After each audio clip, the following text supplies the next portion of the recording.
My name is Hadass Levinstern, and we will be talking about my righteous husband, Elisha.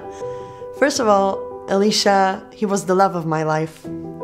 We spent 13 beautiful years together. We have 6 children. My oldest is 12 and a half. He will have his bar mitzvah a week before Rosh Hashanah. And my youngest is a 10 months old baby, a baby girl. And we were so happy together. We had a wonderful life, and we did many things together. My husband was a big Talmid Chacham. Actually, he did so many things in his life. I can say a few. He translated the Gemara Steinsaltz into English, and he used to tutor bar mitzvah, secular bar mitzvah boys here in Israel for their bar mitzvahs. And he would study Rambam Yomi, the daily Rambam, and he was in charge of our schedule here in our shul. And he used to work out. He would get up 4 times a week. He would get up before Vatikin to run. He had time for everything that was important, which was a very rare thing that I saw in him. He did not waste time. He did not waste time at all. He would do sit-ups. So he had this app that you can do, let's say, 50 sit-ups, and then you have a minute, you have like a stopwatch. You have a minute to rest between sets. So within this minute, he would get up. He had an open Mishnayot. He would learn Mishnayot for a minute. And then when the app called him back, he would go back, do the squats or whatever, the push-ups or whatever, and then he had another minute. He would learn Mishnayot for a minute. On the 7th of October, when you all know what happened here in Israel, and we told each other, okay, this is wartime, and you have to go. We have to be there. So he left the house right after Simchat Torah. He left the house and he went to fight. They were there for about a week, maybe 10 days. I don't know, because we couldn't talk.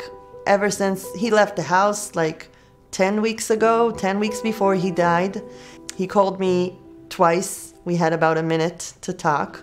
He told me that he is killing a lot of bad guys, that he is fighting B'Shem Hashem, that he is very happy to have the privilege to defend Am Yisrael and Eretz Yisrael. He was very, very happy, and we were both very confident, because this is not a private story. This is not about Hadass Levinstern or about Elisha Levinstern.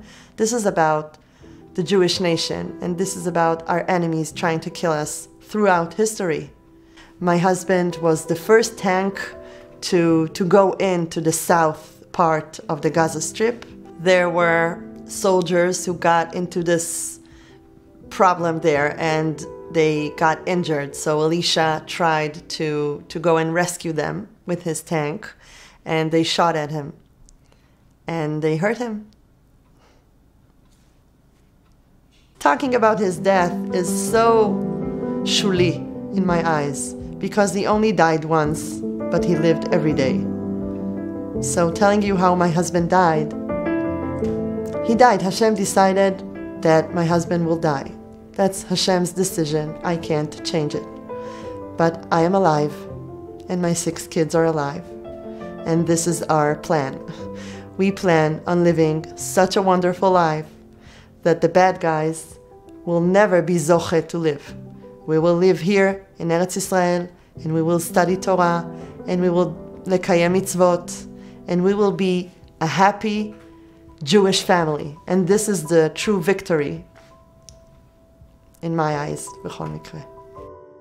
In our watches, there is a time difference. Right here in Israel, the time is whatever, and you have time differences with us. But in our hearts, there are no time differences. And we love you so much.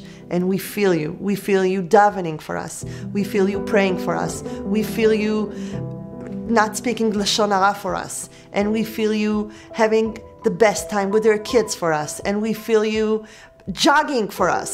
Whatever you do there, far away, we feel it right here in Israel. And Bezrat Hashem, we will all be together. And Mashiach comes, we will all be together here in Yerushalayim. And I will give all of you such a huge hug, like the hugest hug ever.